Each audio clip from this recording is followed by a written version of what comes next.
Hello and welcome to UKGN Network, I'm Zoidberg, and this is our new monthly video series where we're going to look back at the games we were all playing a decade ago.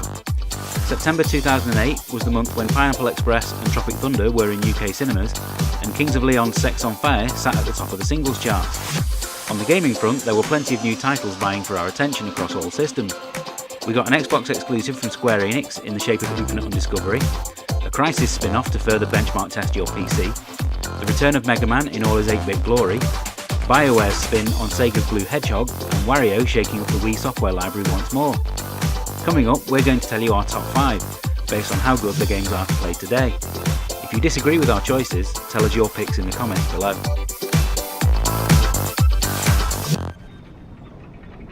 Set up the MG over there. Alright, I'm going. I'll be there in a minute.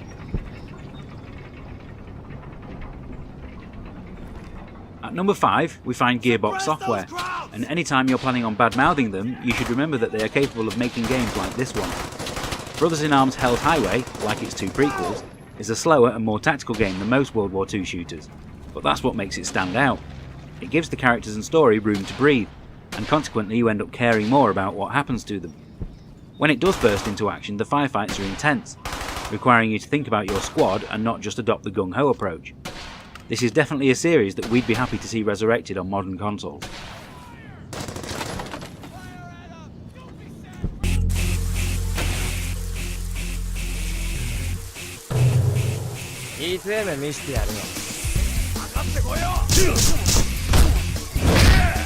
Number 4 is Yakuza II, which was released in Japan at the end of 2006 and took almost 2 years to arrive in UK stores.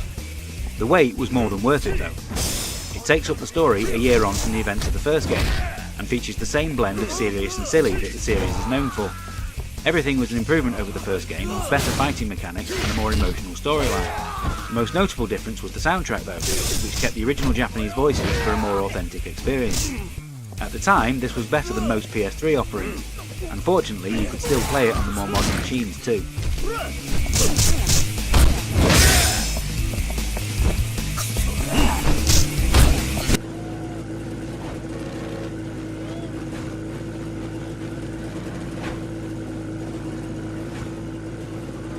BlackRock Studio only made 2 games, but they will always be fondly remembered for Pure.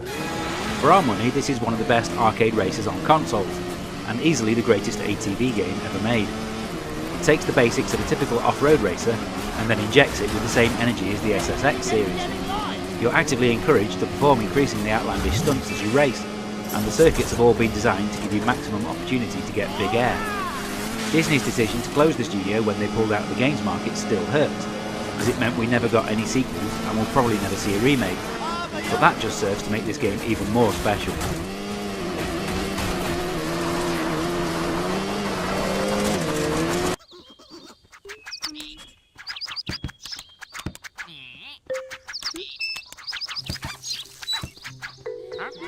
Narrowly missing out on our top spot is Rare's gorgeous garden simulator, but there's a lot more to Viva Pinata than its adorable facade, although that is admittedly a huge part of the game's appeal.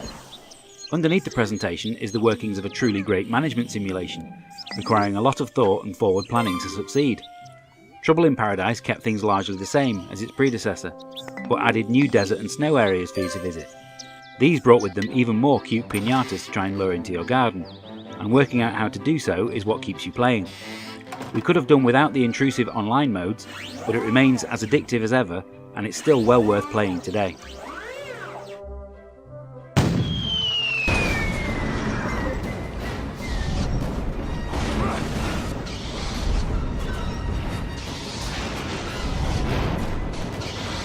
From the opening level, where you control Darth Vader on the planet of Kashyyyk, you knew that The Force Unleashed was going to be a great Star Wars game. It's essentially God of War in the Star Wars universe, but with force powers that make you feel supremely powerful. It also helps that Starkiller is a more sympathetic and likeable lead character than Kratos was. Little wonder that Namco thought it was a good fit for the Soul Calibur universe.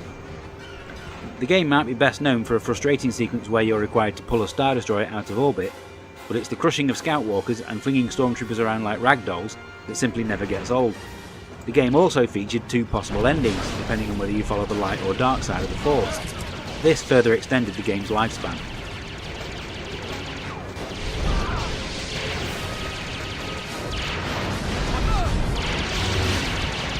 We hope you agreed with our top 5 choices. We'll be back next month to tell you about the games released in October 2008. In the meantime, if you enjoyed this video, why not check out our latest video reviews and give us a like and subscribe. Until next time, thanks for watching.